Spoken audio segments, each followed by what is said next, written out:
아침에 일어나면 성부 하나님께 내 인생의 모든 것을 걸겠습니다. 예수님, 오늘도 주님의 말씀이 나에게 양식이 되게 해주세요. 성령님, 오늘도 내가 만나는 모든 이들에게 성령의 기름 부으심이 흘러가게 해주세요. 이렇게 그냥 선포해요. 어렵지 않습니다. 그러나 저도 의도적으로 내가 이렇게 해야지 이 습관이 아직은 다 온전하진 않아요. 그래도 아침에 그렇게 선포합니다. 그 다음에 하는 게 뭐냐? 사무실 들어오면 물 끓여가지고 차가운 물을 섞어서 마셔요. 일명 의명탕이라고 말합니다. 왜 그렇게 하느냐? 그렇게 하는 게 건강에 좋대요. 물이요, 사람들은 물을 안 먹으면 안 돼요. 또 중간에 저는 설교를 할 때 입술이 타가지고 이 물을 마시면서 입술을 죽이고 그래요. 운동들을 합니다. 운동들을 하면 그만큼 갈증이 나요. 물을 마셔요. 또 밥을 지을 때도 손등이다 뭐다 뭐 어쨌든 그러는데 요새는 전기밥솥으로 해가지고 또 쌀을 물을 넣어서 밥을 만듭니다.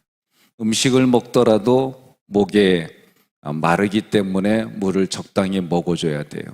사람의 몸도 70에서 80%가 물로 구성되어 있어요. 물은 없어서는 안 됩니다. 건강을 유지하려면 좋은 물, 좋은 공기 당연히 필요한 거예요. 물은 우리 인생에 없어서는 안 돼요. 육체에만 이 물이 필요한 게 아니라 마음에 갈급한 사람들에게도 생수가 필요해요. 성경은 그 생수가 예수 그리스도다라고 말하는 거예요. 예수님 자신도 내가 생수다라고 말씀해 주셨어요.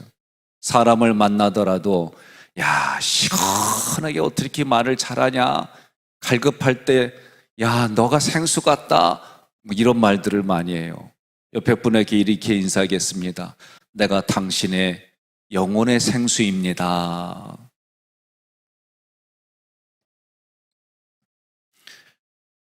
오늘 성경은 그렇게 영혼의 생수이신 예수님이 어떤 분일까? 요한복음 4장에 나온 예수님을 보니까 한마디로 편견이 없으세요. 저도 저의 지나온 인생의 경험이 있어요. 그 경험이 저에게 이 땅을 살아가는 삶의 가치가 된 게 많아요. 그러나 그 가치가 때로는 잘못된 생각이 있을 수 있고요. 또 내가 바라보는 일들 중에 이 생각은 너무 한쪽으로 치우쳤어. 그런 생각들이 있어요. 늘 보고 듣고 이런 것들이 다 무작위로 들어오는 건 아니에요. 저도 나름대로 경험이라는 걸 통해 저의 틀이 있어요. 생각의 틀이 있어요. 감정의 틀이 있어요. 이건 저만 그런 것이 아니라 우리 모두가 다 마찬가지예요. 이런 것들을 보게 되면 한때는 영화를 볼 때에 이 영화를 보면은요, 특히 미국에서 온 영화들을 보면 서부 영화가 저 어렸을 때 참 많이 틀어졌어요. 그러면 그 영화를 보니까 늘 내 마음속에는 어떤 이미지가 있느냐? 백인은 좋은 사람, 인디아는 나쁜 사람. 이런 게 저에게 있는 거예요. 그런데 학교에 가보니까, 그리고 역사를 공부하니까 이 백인들이 미국이라는 나라에 와서 인디언들이 사는 그 지역들을 하나씩 뺏어가네? 이런 생각이 처음부터 있었던 건 아니에요. 영화를 보니까 그렇게 나도 모르게 어떤 이미지가 형성되어 있었어요. 우리나라가 역사적으로 일본이란 나라에 침략을 당한 부분 때문에 막 그런 얘기를 해요. 그런데 베트남에서 우리나라의 국군이 가가지고 학살하고 막 이런 부분들은 들어본 적이 없었어요. 나중에 역사를 이런저런 것으로 공부하다 보니까 우리나라도 베트남이라는 곳에서 군인들이 파병을 갔지만 자기가 살기 위해서 때로는 참 있어서는 안 될 일들이 있었네. 이런 역사를 공부하다 보면 새로운 정보가 나에게 그 정보가 새롭게 내 마음에 부딪혀서 새로운 개념을 만들어가고 상황에 대한 분석을 하게 되는 것이 여러분과 제가 살아가는 삶의 모습이에요. 무엇에 내가 익숙해져 있느냐? 오늘 요한복음 4장에서는 민족 간의, 지역 간의 갈등과 편견이 있을 수밖에 없는 역사를 기록했어요. 유대인들은 사마리안들을 볼 때에 아주 경멸하고 멸시했습니다. 왜냐하면 사마리아인들은 이방인들과 결혼하고 이방 종교를 가지고 있기 때문에 유대인들의 사고에서 보면, 유대인들이 믿는 신앙의 관점에서 보면 사마리아인들은 상종해서는 안 되는 사람들이에요.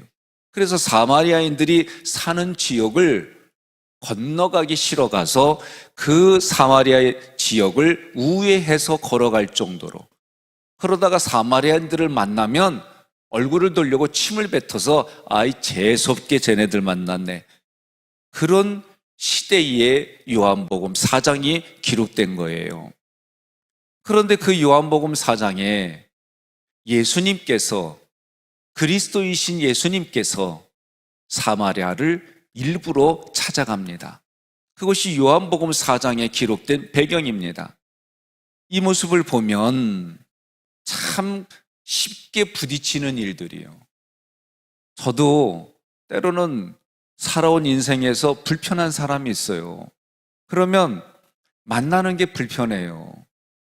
그래서 안 만나는 경우도 솔직히 있어요. 만나면 싸우는 일들이 있으니까 내가 피해가는 경우도 솔직히 있어요. 이런 성경의 글을 읽다 보면 부대껴요. 그래서 가끔 부대낄 때마다 나 여기 강단에 안 서고 싶어. 그런 얼굴로 보지 마요. 나 어쩔 수 없는 인생이에요. 그런데 여기에 서야 되니까 그런 일들이 부대끼는 걸 해결하지 않으면 안 되는 마음의 고통이 있어요. 그래서 하나님, 나 알고 보면 불쌍한 인생이니까 성경의 말씀대로 이거 하려고 하니까 부대끼니까 그런 나를 용서해 달라고 기도하는 거예요. 그래서 기도하면은요, 때로는 해결이 되지만 해결이 됐다고 생각하는데 얼굴 보면 그게 또 올라올 때가 있어요. 여러분들 얼굴 보니까 전혀 안 그런 것처럼 보여서 감사해요. 나 이게 잘 안 돼. 그래서 참 어떤 땐 기도할 때 보면요, 이거 하나 가지고 씨름할 때가 있어요. 그런데 신기하죠? 생각지 않은 시간에 사람도 만나게 해주시고, 그런 것 때문에 고민할 때 시간이 흐르고 나서 언젠가는 기도하는 중에요, 마음으로부터 용서가 되게 되는 일들이 하나하나 생기는 거예요. 그러면 간단해요. 마음을 다해서 이야기를 나누면 그런 일들이 해결이 되는 거예요. 여러분, 먼저 마음으로부터 자기를 용서하고 내가 마음에 있는 그런 부분들을 이야기를 나누고 서로 대화가 되어지면 거기가요, 천국이요. 저는 최근에 교회의 행정이나 여러 가지 일들 때문에 만나는 분들이 이렇게 있어요.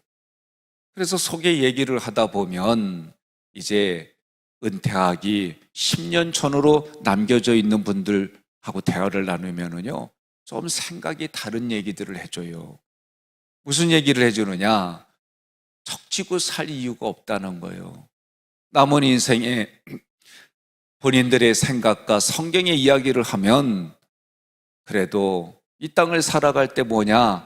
다른 사람과 관계 속에서 하나님의 말씀에 복음이 흘러가는 일들을 위해 그들의 내면에 부대끼는 일들이 하나하나 사라져서 하는 얘기들을 들어봐요. 그러면 참 신기하게 그런 얘기들이 그전보다는 많이 마음에 와닿아요. 지금 요한복음 4장에서는 지역적으로, 민족적으로, 개인적으로 도저히 용납이 안 되고 용서가 안 되는 사람을 예수님이 찾아간 거예요. 그 예수님은 인종, 피부 색깔, 나이, 지역에 상관없이 하나님이 맡겨준 자신의 영혼들을 위해 찾아가신 모습이 오늘 요한복음 4장에서 우리가 먼저 보게 되는 거예요. 예수님이 찾아간 여인은 누구냐? 경멸받고 모욕을 받는 민족 중에서도 자기들이 살아가는 삶에서도 손가락질 당하는 여인이에요. 이 여인은 한마디로 행실이 아주 안 좋게 소문난 여인이에요. 성경을 보니까 그 여인은 어떤 여인이냐? 과거에 남편이 5명이나 있었어요.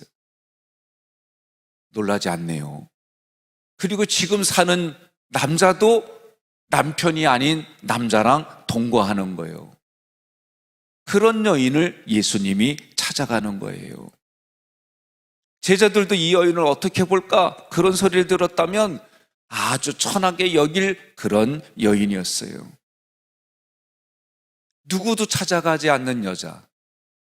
이 여자도 자기가 어떤 상태인 줄 아니까 동네 사람들의 눈을 피해서 사람들이 돌아다니지 않는 한낮 뜨거운 그 시간에 물을 길러 가는 거예요. 그런 여인을 예수님은 어떻게 보셨을까? 예수님은 미친 듯이 남자를 찾는 남성 편력뒤에 사랑받고 싶고 자기 자신을 살아갈 수밖에 없는 그 생존에서 남자를 의지할 수밖에 없는 여인의 내면을 본 거예요. 그 여인의 내면은 갈급함이었어요. 어떤 갈급함이었을까? 남성 병력뒤에 사랑받고 싶어하는 갈망, 그녀가 부족하고 그 부족한 것 때문에 살아갈 수 없기 때문에 살아가려고 하는 생존에 대한 갈급함, 이것이 그 여인의 모습이요. 여러분 생각해 보세요. 그런 갈급함을 가지고 있는 여인은 그 마음이 어떤 걸까? 저도요, 대화를 나누다 보면 저 사람이 어떤 갈급함이 있을까? 오늘 나하고 얘기하는 가장 초점이 무엇일까? 그런 생각을 하고 이렇게 얘기를 나눠요. 그럴 때 성령님께서 기름 부음이 흘러가서 그 안에 내면에 갈급함이 무엇인지 볼 수 있게 해주세요. 이런 마음으로 만날 때가 많아요. 우리가 살아가는 주변에는 오늘 사마리아 여인처럼 정당한 필요를 잘못된 것에서 찾는 이들이 많아요. 예수님은 그들에게 편견 없이 있는 그대로 인정하고 하나님이 부어주신 그 사랑을 나눠주셨어요. 제가 가끔 얘기하죠. 백성현 목사, 당신에게 목회는 어떤 거요? 라고 물어보면 저는 돈 주고요, 밥 사주고요, 선물 주는 게 목회예요. 이 얘기했더니 무슨 목사님 목회 개념이 그래요? 그러더라고요. 요걸요, 교리와 장정에 나와 있는 대로 얘기하면요, 구제비라는 이름으로요, 돈 주고요, 물 주고요, 밥 주고요, 선물 주고요, 그런 거고요. 사회 구조 속에 그렇게 하고요, 교육비로요, 또 그렇게 하고요, 선교비로요, 또 그렇게 하고 그래요. 초창기에 선교하게 되면 교회 통장에다가 이렇게 해서 그가 사역할 수 있게 이런 개념이 있었어요. 근데 점점 목회를 하다 보니까 그 사람이 거기서 생존하는 게 더 중요하다는 게 깨달음이 오는 거예요. 그러니까 그 다음부터는 그 목회자 또는 평신도 사역자 개인에게 이렇게 돈을 보내요. 그러면 또 이거 가지고 부대끼는 일들의 현장이 있었어요. 왜 개인 통장에 주냐, 교회 통장에 줘야지, 막 이것 때문에 왈가불가 하는 때도 있었어요. 우리가 무엇을 보고 어떤 생각을 가지고 있고 어떤 경험에 있느냐에 따라 서로 살아가는 방법, 똑같은 일을 하고 보더라도 그걸 행정을 하는 거에 따라 또 다른 모습들을 봐요.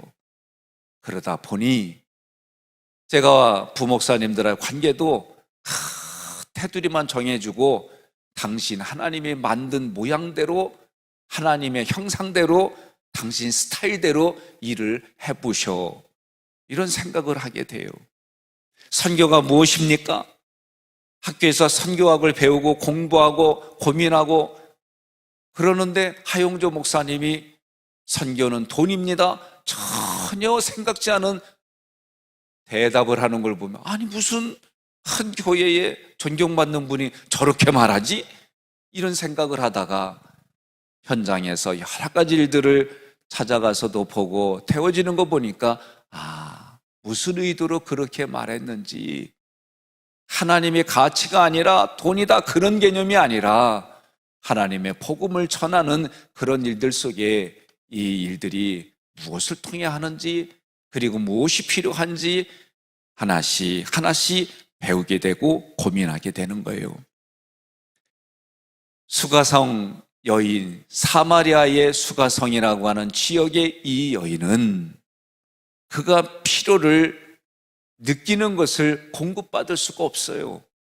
그러니 잘못된 것에서 찾을 수밖에 없어요. 그 사람의 내면의 모습을 보기보다는 사람들은 눈에 보이는 대로 판단하고 정죄하고 결국은 보이지 않는 침묵 속에 그들의 날카로운 편견들이 그 여인을 죽여가는 거예요. 오늘 우리가 같이 신앙생활을 합니다. 신앙생활을 같이 한다는 얘기는 이 학위교회가 성경을 통해 바라보는 방향, 그리고 그것을 해나가는 행정, 이런 부분들에 성령의 기름 부심으로 한 생각, 한 방향 같이 함께 지어져 가는 거예요. 예수님은 편견이 없이 우리를 아는 분이에요. 그래서 성경에 예수님을 보면 그 시대의 사람들이 생각하고 바라볼 수 있는 것을 뛰어넘어서 또 예수님을 죽이려고 하는 현장의 그 어떤 곳에서도 예수님은 그것을 아시고 하나님이 주신 지혜로 그 일들을 다 넘어가는 것을 보게 됩니다. 생수를 주시는 예수님은 불쌍하고 천한 여인에게 먼저 구걸하는 모습으로 찾아가셨어요. 사마리아 여인은 딱 보니까 유대인이요, 유대인인 남자요. 그러니 그 남자가 자기를 멸시할까 봐 우물에서 물을 빨리 떠서 떠나려고 했어요. 그때 유대인인 남자가 자기에게 말을 거는 거예요. 물 좀 주시오. 있을 수 없는 일들이에요. 그녀가 경험한 그 현재까지 이런 일들은 겪어본 적이 없어요. 생각 속에서도 일어날 수 없는 일들이에요. 이 여인이 깜짝 놀라서 유대인인 예수님에게 말을 하는 거예요. 어떻게 유대인인 남자가 아주 경멸하고 모욕 주고 당연시하는 그런 자기에게 말을 거냐 이거요. 예수님이 먼저 찾아가서 말을 걸고 물을 달라고 하는 거예요. 여러분, 우리들이 가지고 있는 생각 속에 내가 무엇으로 만족할까? 성경은 예수님으로 만족합니다. 많은 우리 신앙의 선조들이 그렇게 기록했는데 오늘 지금 여러분과 나는 예수님으로 만족합니다. 예수님 한 분이면 괜찮습니다. 예수님 한 분이면 내가 다 만사 오케이 땡큐 베리머치입니다. 옆에 분에 그러세요. 아직 아멘이 안 나오면 예수님의 생수를 마셔야 돼요. 그러세요. 예? 때로는 우리가 살아가는 삶의 현장에 필요한 것들이 많이 있지요. 그러나 오늘 이 사마리아 여인은 정말 자기 영혼에 생수를 주는 예수님이라는 걸 알지 못했어요. 예수님이 나타나셨어요. 보여주셨어요. 저도 때로는 뒤돌아보면 부모로부터 그냥 아무런 반감 없이 삼일체 하나님을 피부로 경험했어요. 그렇게 성장했어요. 그러나 예수님을 개인적으로 영접한 것은 제 중학교 때예요. 중학교 때. 문화에 익숙해져 살아왔지만 예수님을 구주로 영접한 것은 중학교 때예요. 그리고 그 예수님이 좋아서 나 예수님을 전하며 살고 싶어요 고백한 것이 고등학교 때예요. 언제 그랬나 가만히 보니까요, 부흥회 때 그랬어요. 부흥회 때. 중학교 때도 고등학교 때도 부흥회 때 그랬어요. 때로는 이런저런 교육들, 또 은혜를 받기 위한 부흥회 집회들, 여러 다양한 방법들을 통해 예수님이 이런 분이야, 예수님이 너에게는, 예수님이 나에게는 이런 분이야, 이런 일들이 일어나는 거예요. 사마리아 여인은 남들이 볼 때 그렇게 그 여인에 대해서 손가락질하고 사람들이 그 여자는 경멸해도 마땅하다고, 그런 흐름 속에서 그 여인을 불쌍히 여긴 사람은 오직 예수님밖에 안 계세요. 그런데도 이 여인은 영혼의 생수를 주시는 예수님을 알지를 못했어요. 예수님이 직접 나타났어요. 오늘 우리에게도 마찬가지예요. 누군가를 통해 예수님이 나의 영혼을 구원을 위해 오신 분이다 말이요, 그분이 십자가에서 피 흘려 돌아가신 분이다 말이요, 이 고백이 내 개인적으로 일어나지 않는다면 여러분, 영혼의 생수를 먹지 못했다라고 하는 거예요. 자신을 모르는 사마리아 여인에게 주님이 말씀하십니다. 나에게 물 좀 달라 하는 이가 누군 줄 알았더라면 너는 오히려 나에게 영혼의 생수를 달라고 했을 것이다. 사람들은 참된 생수의 근원이신 주님을 모르기 때문에 내가 마셔도 가져도 입어도 타도 신어도 영원히 목마르지 않는 세상 것으로 만족을 하려고 애를 쓰는 거예요. 세상의 재물, 세상의 쾌락, 세상의 권력을 먹으면 먹을수록 목이 마른 거예요. 가난한 노동자가 일용한 양식을 위해서 돈을 벌기 원하는 것보다 한국의 제일 부자가 자기 재산을 배로 늘리고 싶은 열망이 더 크다라는 어느 철학자의 글을 읽어본 적이 있어요. 여러분, 내 영혼이 무엇에 갈급한지, 오늘 하루도 내가 예수님 때문에 만족합니다. 내가 예수님 때문에 참 삶의 근거가 됩니다. 기쁨이 됩니다. 그래서 그 예수님이 주시는 물을 먹는, 또 먹어서 이 자리에 앉아 있는 여러분인 줄로 믿습니다. 영적으로 눈이 어두워지면 그 사람이 학식이 있건 배웠건 못 배웠건 가졌건 못 가졌건 영적으로 장님으로 살 수밖에 없는 거예요. 이 여인이 묻습니다. 선생님, 물 기를 그릇도 없고요, 이 물은 깊은데 이 물을 어디서 떠가지고 살아갈 수 있습니까? 어디서 그 생수를 얻을 수 있습니까? 라고 묻는 거예요. 예수님은 무슨 얘기를 하는 거예요? 그 여인의 영적인 얘기를 하는데 그 눈이 열리지 않으니까, 귀는 있지만 들을 귀가 안 되니까 다른 대답을 하는 거예요. 예수님과 니고데모의 이야기도 마찬가지입니다. 너가 거듭나야 하겠다, 영적인 이야기를 하는데 니고데모는 아니 내 나이가 몇인데 다시 어머니 태에 들어가란 말이요, 알아듣지 못하는 거예요. 영적인 눈이 어두우면 여러분, 성경의 말씀이 꿀송이와 같이 달 수가 없어요. 내가 신앙생활하는 게 자꾸 자기를 옥죄는 그런 모습으로 보게 돼요. 여러분, 신기해요. 신앙이 들어오고요, 하나님이 믿음을 주시면은요, 그 안 하던 일도요 가감하게 할 수 있는 용기가 생겨요. 믿음의 담대함이 생겨요. 안 되는데 하나님 앞에 기도하면은요, 하나님이 그 일을 해나갈 수 있도록 힘을 주시고 지혜를 주시고 눈을 열어주시고 들을 길을 주셔서 내 마음에 그 예수님의 놀라운 일들이 내 안에서 생각과 감정을 바꿔주셔요. 그리고 그 일들을 진행하는 기쁨을 주세요. 이게 영적인 기쁨이 있어요. 여러분, 그래서 오늘 성경 말씀은 예수님을 통해 뭘 얘기를 하느냐? 너의 영적인 갈증을 해결해 주신다는 거예요. 여러분, 우리가 어린아이일 때요, 마음대로 밖에서 뛰놀아요. 그죠? 저도 어렸을 때 보면 들로, 산으로, 개울가로, 논두렁으로 막 참 돌아다녔어요. 그리고 밥 먹을 때들은 대해서 집에 들어가면은요, 먼저 닦고 오라고 그래요. 옷도 지저분하면요, 갈아입으라고 그래요. 저희 어머니가 항상 부드럽게 갈아입어, 이렇게 하셨냐? 내 기억엔 안 그리야. 아이고, 맨날 이게 뭐냐고 막. 나 맨날 안 그랬는데, 맨날 그랬대. 그러면서 그러면은 좀 빨리 하고 막 이런 게 귀찮으니까 이해는 돼요. 근데 제 기억 속에는 그런 것만 기억 남았어.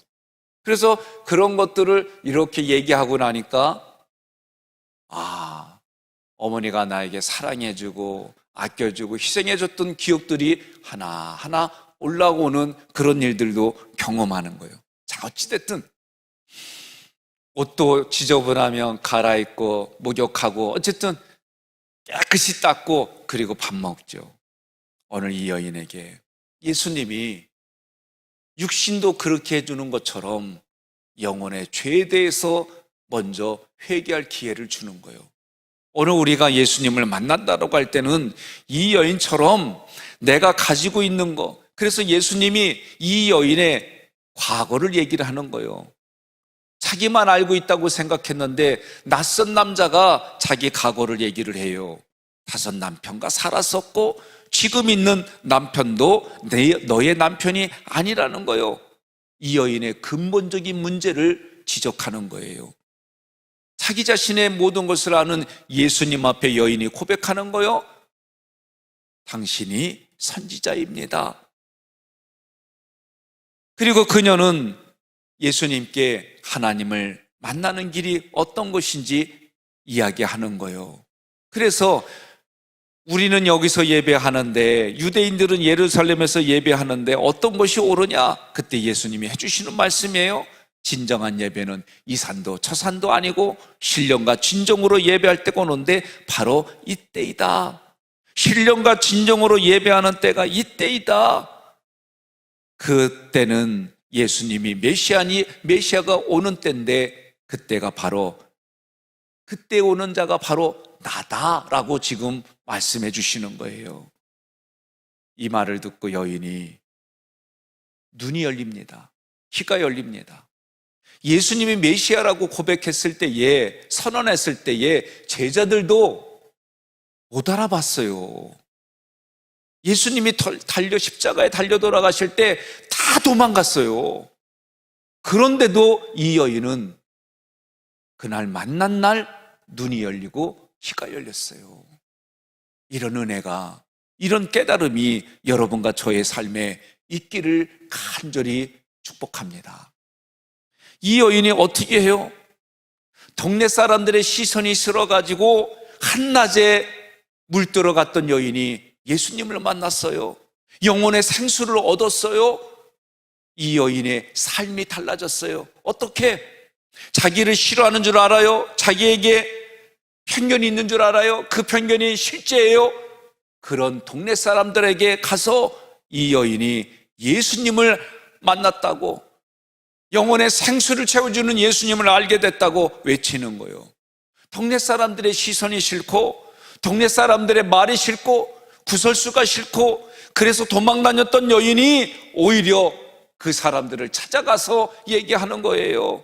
여러분, 예수님을 만나면은요, 이런 일들이 일어남을 믿으시기를 바랍니다. 예수님을 만나면은요, 영원히 목마르지 않는 것으로 내 시선을 바꿔주고 마음의 갈증을 바꿔주고 내 방향을 바꿔주는 줄 믿으시기를 바랍니다. 오늘 우리가 올삭으로 이 자리에 모였어요.